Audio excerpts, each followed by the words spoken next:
Hi, my name is Lillianna Hymans, and I'm a senior in the exercise science program at Florida Gulf Coast University.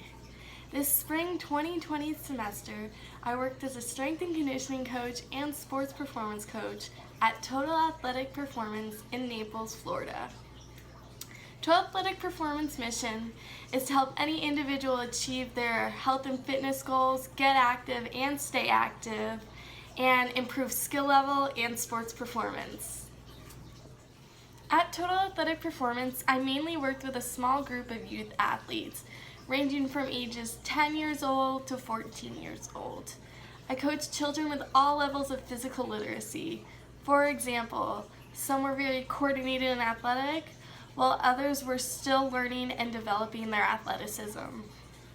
Working with this group of young athletes inspired my senior capstone project.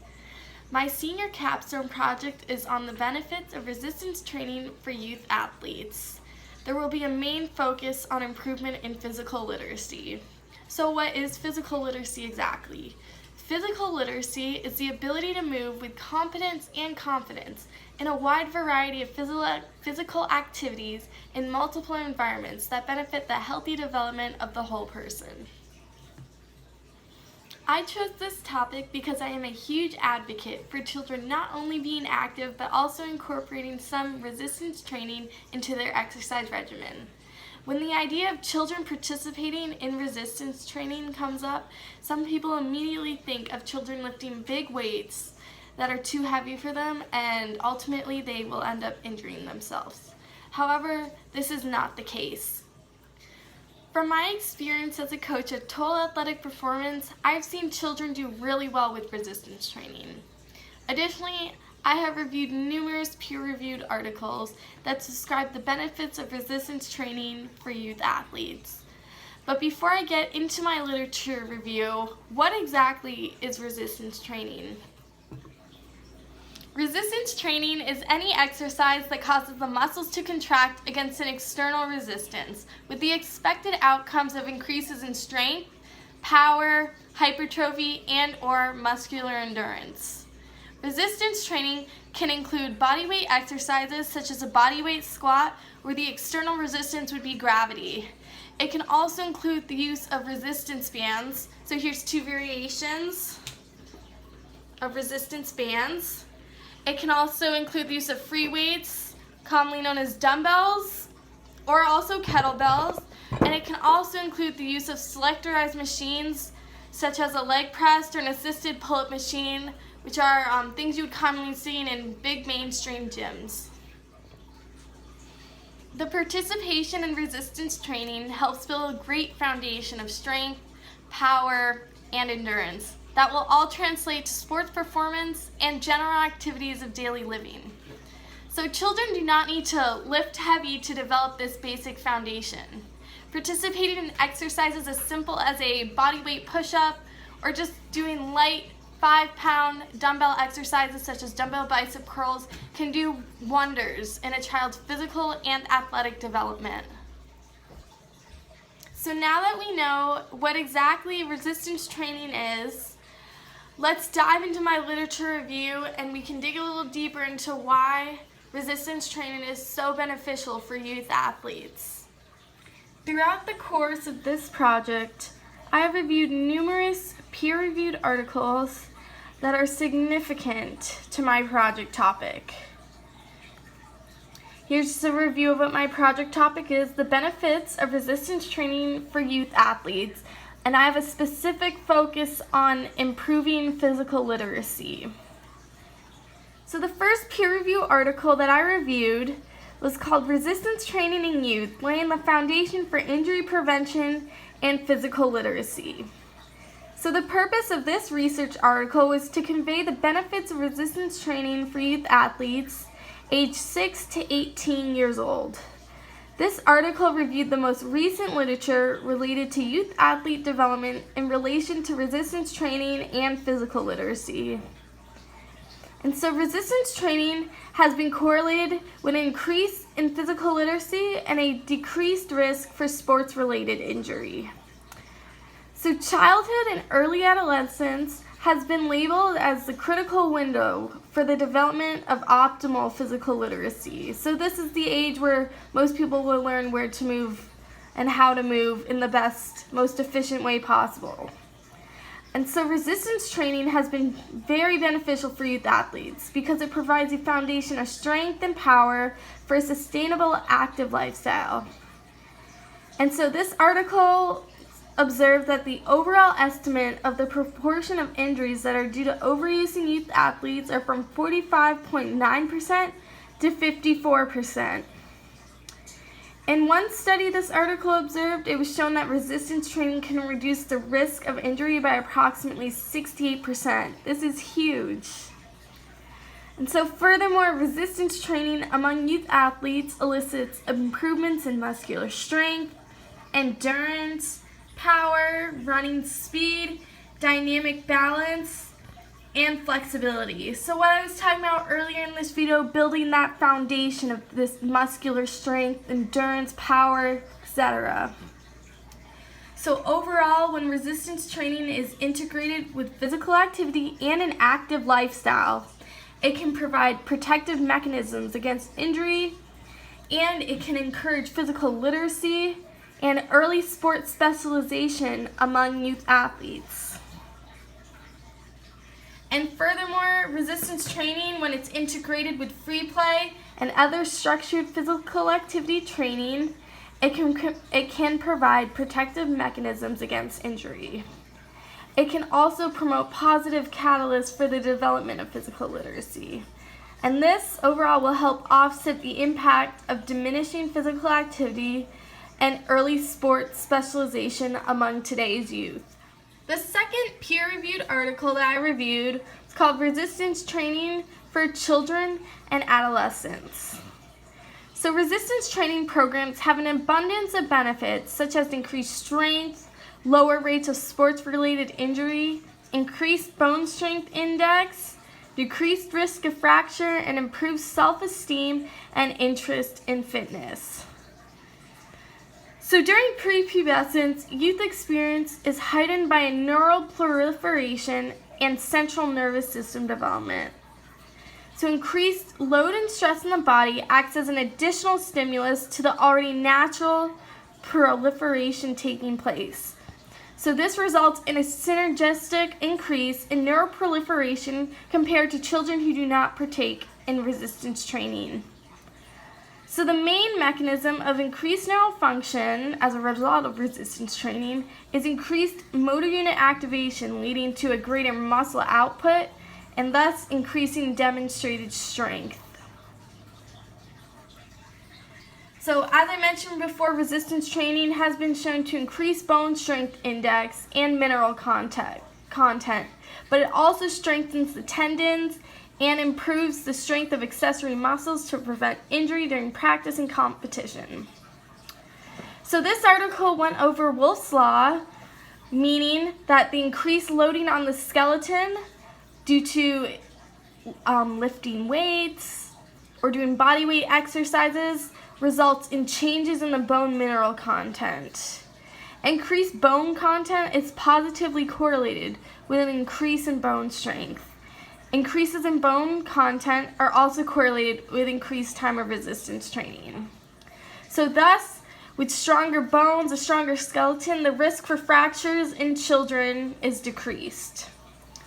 As I mentioned before, tendon composition also changes at a faster rate due to resistance training.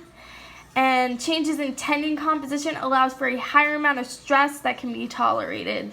So therefore, there's a decrease for risk of injury either through impact or playing sports, anything like that.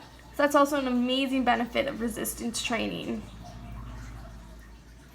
The third peer review article that I reviewed is titled Resistance Training in Youth, Benefits and Characteristics.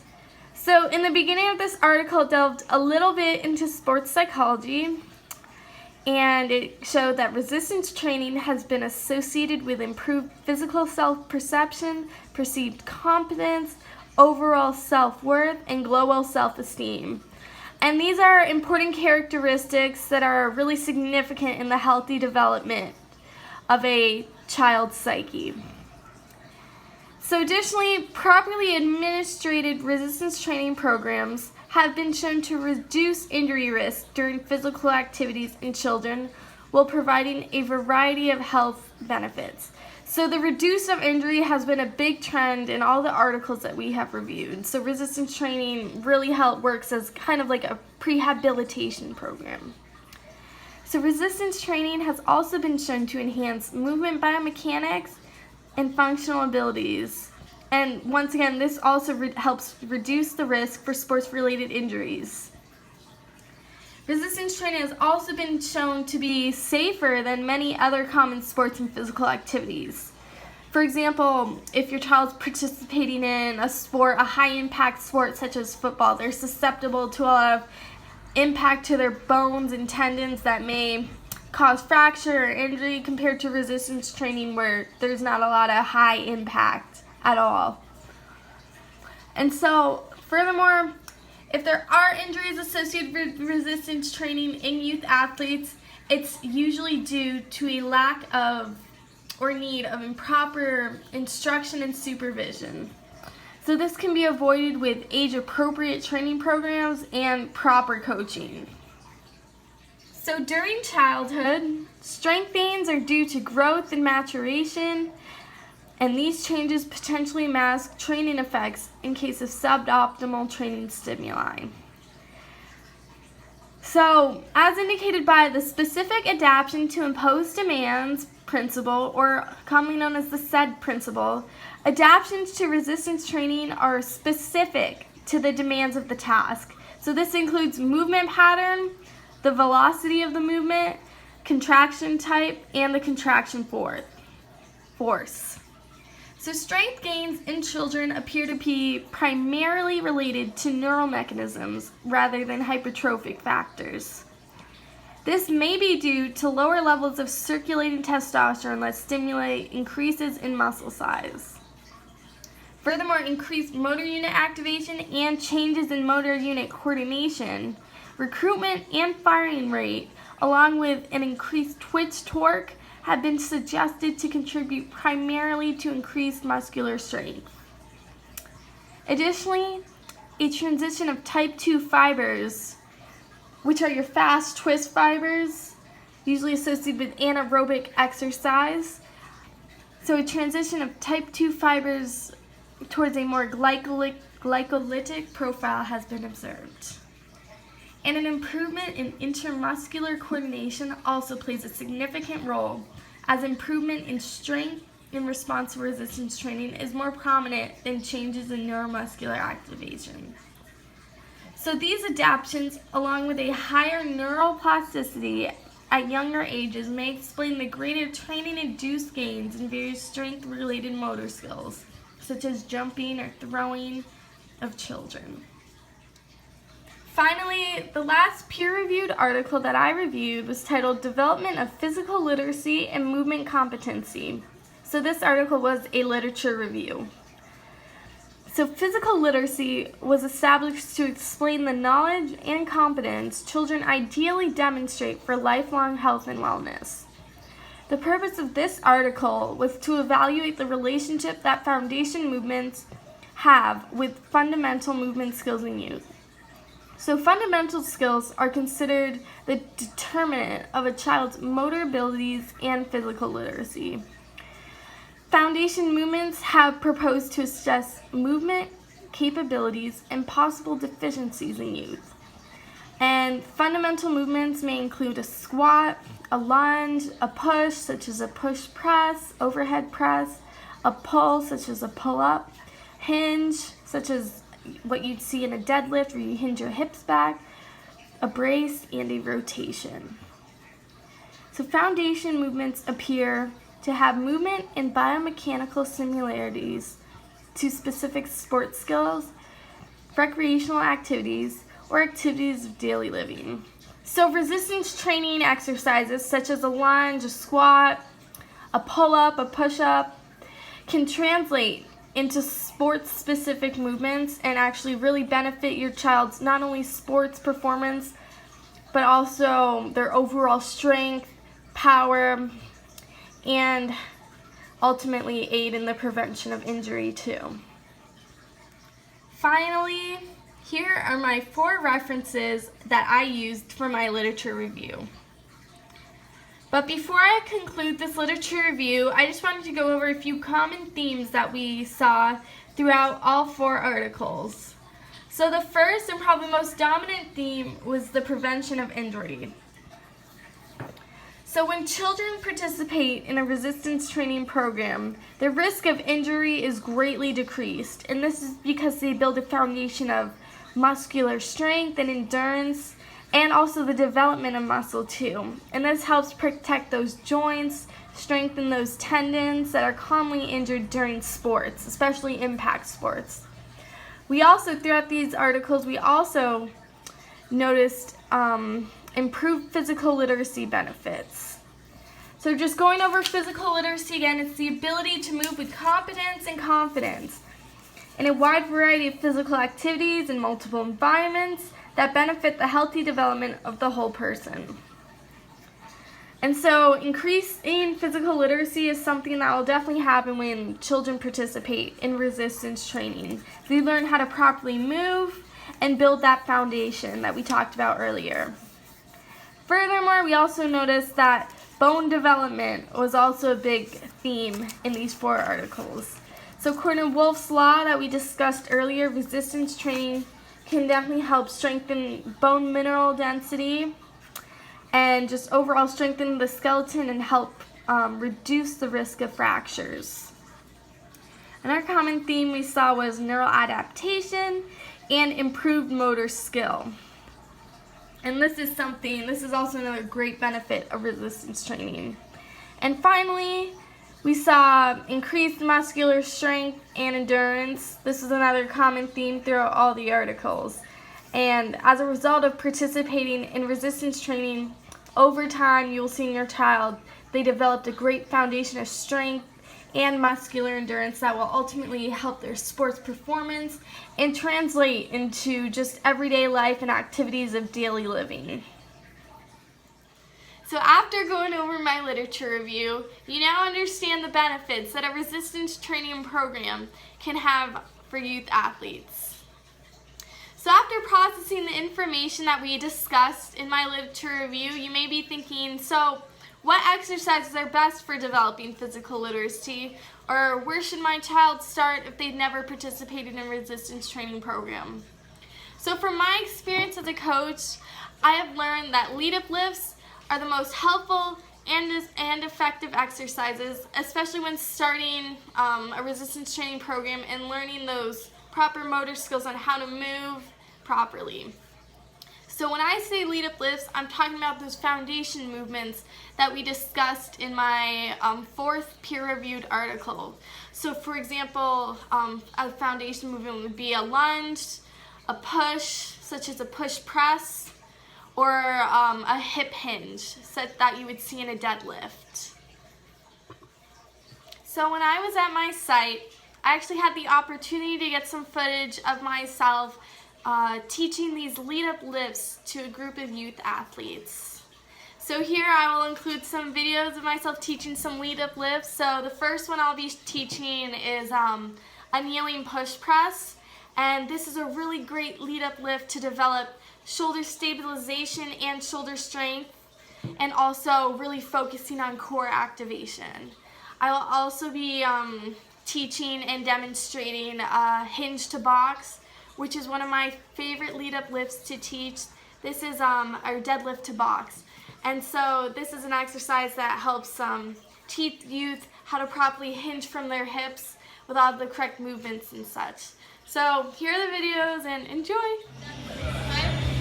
Right here, I come right around the box like this, and we're going to practice our hinge, okay? So when we hinge, you want to keep a big chest, so that means you pull your shoulders back, we have a slight bend in our knees, and we're sitting our butt back, keeping our spine nice and easy, okay? So we're coming right here, you can tap the box, back up, squeeze your glutes. See the slight bend in the knees? Squeeze the glutes, okay? So we're going to do 10 of them. So right here, come a little closer.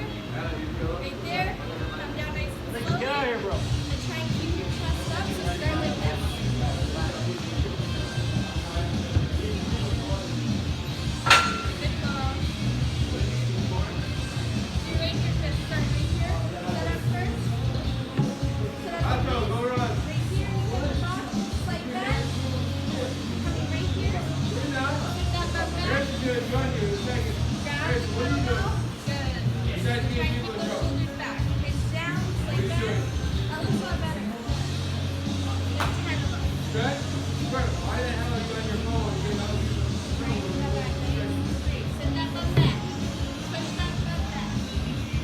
Pull your shoulders back, Chris. Here, I'll hold it back. Go down.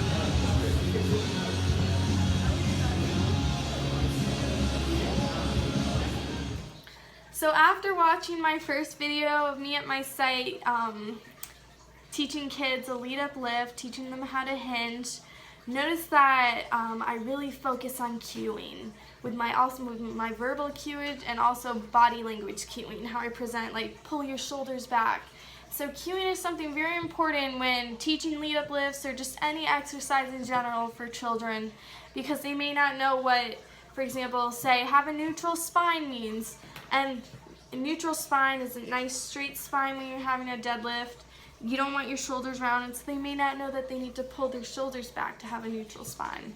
So that's just a nice example of how to hinge, a great lead up lift. And another lead up lift that I'm going to show in this next video at my site is a kneeling shoulder Kneeling dumbbell presses. So we're on one knee right here, setting up. You want to make sure you have a nice strong core. Tuck those ribs right into your chest. Don't let them poke out when you're coming up, okay? Strong core right here. Arms face this way. We're coming up. Together. Slowly back down. Up. We have 8 of them, okay? And out legs. This one's targeting more the glutes and the quads and the floor. So we're standing here nice and tall. We're doing reverse lunges. Be back. Make sure your knee does not cave in. Alternate legs. We're doing one at the same time, but 8 each leg, okay? And then after that, we're doing jump squats. Really try and jump for height, explode off the ground. You have 10 of them.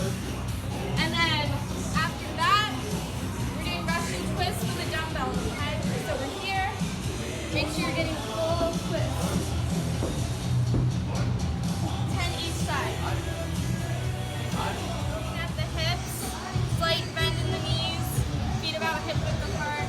Here, hinge, and here we're rolling together. Squeeze those shoulder blades together, okay? So we have 8 of them. And next we're doing Y's, T's, and W's, okay? So we're on the floor. I want to see your head nice and relaxed.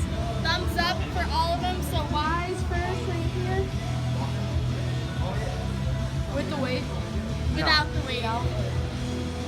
T's right here. And W. So you're right here, making a W with your hand.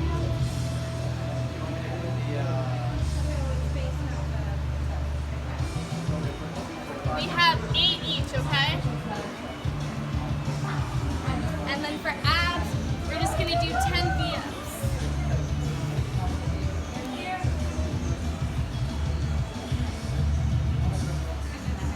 Okay? 10. So after watching those videos of a couple lead up lifts, you may also notice I included some videos of some more fundamental movements such as a reverse lunge or just a lunge in general. And I also supersetted it with some other exercises such as jump squats, some core exercises, and some shoulder blade exercises too, such as like Y's, T's, and W's. So when I was coaching these lead up lifts and just other exercises too, one thing I want to really point out is notice how, especially for example when I was teaching the deadlift, notice how direct and straightforward my cueing was. So when you're coaching youth athletes, especially a group, it's really important to give proper instruction and really direct, easy to understand cueing. So for example, when I say have a neutral spine when you're doing your hinge to box or your deadlift, that means keep a nice kind of straight spine. Don't let that thoracic spine round, and pull those shoulders back too. And so cueing is just a really great way to help your youth athletes understand what exactly to do and how to properly move their body. So now that we've discussed the importance of proper coaching and cueing, and the benefits of resistance training for youth athletes, we come to the conclusion of my project. So overall, after reviewing the peer-reviewed articles, and after I discussed my experience as a coach and working one-on-one with youth athletes, I've clearly seen the benefits of resistance training for youth athletes, and the research definitely shows the benefits of resistance training for youth athletes. Resistance training, just in general, is great for the prevention of injury. It's amazing for the development of a child's physical literacy and understanding of how to properly move, and just their motor skills in general. Going off of motor skills, it is so beneficial for neural adaptation and muscular adaptation, so increases in muscular strength, endurance, and power. So now that I'm coming to the end of my project, I just want to reflect a little bit on what went right and what went wrong throughout the creation of this project. So not a lot went wrong for this project. I got some great videos from my site of myself working with a group of youth athletes. I found some amazing peer-reviewed articles that gave an abundance of information on this topic. A couple things that just went wrong was definitely my site closed due to COVID-19, and I wish this impacted my project only in a couple different ways.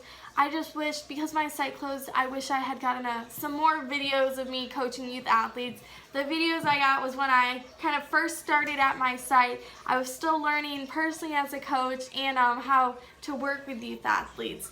So if I was still at my site, I definitely think I'd have some more advanced videos showing my lead-up lifts. But overall, I think I did really well with this project given the circumstances. And then furthermore, going into future research on this project. So just to reiterate, my project topic was on the benefits of resistance training for youth athletes. So for further research, I think more needs to be done on the development of physical literacy and really focusing on those fundamental movements that my fourth peer-reviewed article talked about, such as the lunge, the hinge, the squat, the push, the pull.